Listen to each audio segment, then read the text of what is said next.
Imaginez que dans un autre univers, la Terre soit plate et qu'on l'ait cachée aux populations durant des siècles. Mais un jour, le scandale éclata. Un homme s'émeut alors de cette nouvelle qui le met dans tous ses états. Bienvenue dans cet hommage à Raymond DeVos, grand maître des mots. Scandale, la Terre est plate.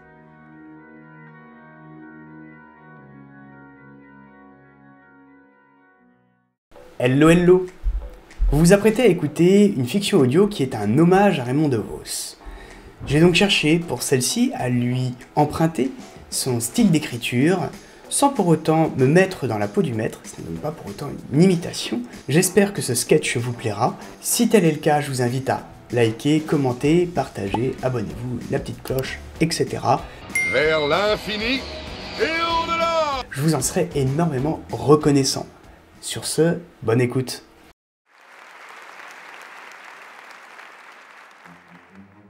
Mesdames, messieurs, vous n'allez pas me croire, mais j'ai appris une terrible nouvelle. La Terre est en réalité plate. Oui, vous avez bien entendu. Plate. Comme une crêpe. Vous vous souvenez de ce rappeur convaincu que la Terre était plate? Eh bien, ce monsieur était persuadé que tout n'était qu'un complot. Même qu'il en faisait tout un plat. Le web s'était empressé de lui rironner. Mais ce brave garçon sentait bien que quelque chose ne tournait pas rond.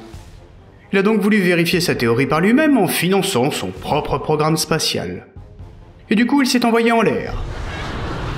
Oh, je n'ai pas dit qu'il s'était fait sauter le caisson. Mais vous savez quoi? Il a réussi. Pas à se faire sauter le caisson, évidemment, mais à s'envoyer en l'air. Et derrière le résultat, il n'en manque pas. Il est sans appel. La Terre est plate, et moi je suis à plat. Depuis, c'est un scandale. La nouvelle défraie la chronique depuis plusieurs jours. C'est incroyable, et pourtant c'est vrai. Vrai. Encore que. Depuis 3 jours que cette nouvelle tourne, l'économie mondiale, elle ne tourne plus. Elle est à l'arrêt. Plus un rond dans les caisses. Et les photos de la Terre prises par la NASA? Eh bien c'était juste une belle mise en scène. Alors moi je vous le dis, il y en a plus d'un que j'aimerais mettre dans la scène après l'avoir mis en pièces pour avoir mis en scène une pièce qui fait qu'il n'y a plus de pièces à pouvoir tourner. Mais vous vous rendez compte de la gravité de la chose? D'ailleurs, parlons-en de la gravité. Comment fonctionne-t-elle? Contrairement à ce qu'on pourrait penser, ce ne sont pas les chrétiens qui se gargarisent. Ils ont toujours défendu l'idée que la Terre était ronde, contrairement aux idées reçues. Sur ce point-là, ils ont toujours été carrés. Et là, malheureusement pour eux, c'est une révolution, et pas celle de la Terre, justement. Pour les musulmans, par contre, ça ne change pas grand-chose.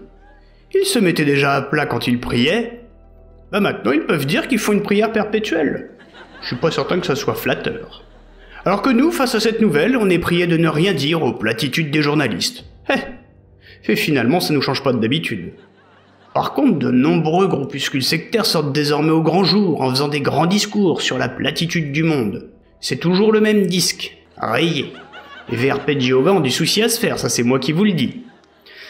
Improbable, impossible, un complot de cette ampleur, je n'arrive toujours pas à y croire. Et pourtant c'est le cas, mesdames et messieurs. J'en ai touché 2 mots à un ami à moi qui est assureur. Eh bien, il m'a assuré que les langues avaient commencé à se délier. Et il m'a parlé en toute franchise. Vous savez que la franchise, pour un assureur... Bref, certains ont préféré à se mettre à l'avoir bien pendu plutôt que de finir pendu. Un astrophysicien a commencé à parler, puis un astronome, puis un militaire. Ah, on nous a bien mené en manège, hein. J'ai l'impression d'avoir été mouliné par les autorités. Alors me direz-vous, comment expliquer ces voyages en avion, les satellites et toutes ces choses? Et les satellites, ils tournent autour de quoi? Mais est-ce qu'ils tournent en fait? Ou peut-être qu'ils font juste des petits va-et-vient, comme ça. Tout ça n'est pas encore bien clair. Mais non contente d'être plate, il s'avère que nous vivons en plus sur un carré parfait. Un carré! Même Terry Pratchett se retournerait dans sa tombe. Mais il y a quelque chose qui ne tourne pas rond. Si la Terre est plate, c'est que certains scientifiques n'ont pas été carrés, vous en conviendrez. Il y a de quoi de tourner en bourrique, et ça c'est bien le hic. Je vous le redis, toute cette histoire me gonfle et me met à plat. Une vraie baudruche. Et justement, on devrait bien remettre le sujet à plat au lieu de tourner autour du pot, parce qu'en attendant, on tourne en rond, et du pot, on n'en a pas davantage.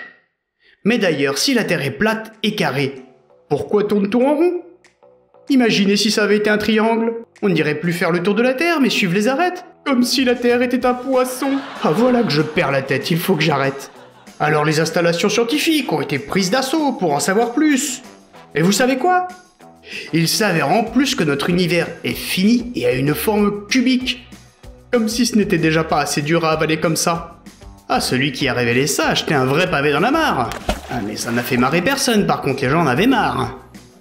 Un immense cube, à l'intérieur duquel serait tapissée une espèce d'image animée nous donnant l'illusion de cet espace fourmillant d'étoiles. Notre Terre, plate, carrée, statique, au milieu de tout ça. A-t-on été victime d'un vaste complot platénaire?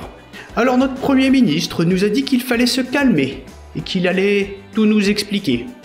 Qu'il allait arrondir les angles. La belle affaire. D'ailleurs, je ne vois pas bien ce que les Anglais viennent faire là-dedans, mais ça ne m'étonnerait pas qu'ils y soient pour quelque chose. Il y a bien des journalistes qui ont tenté de démêler le vrai du faux, jusqu'à ce que l'un d'eux rencontre un célèbre astrophysicien américain.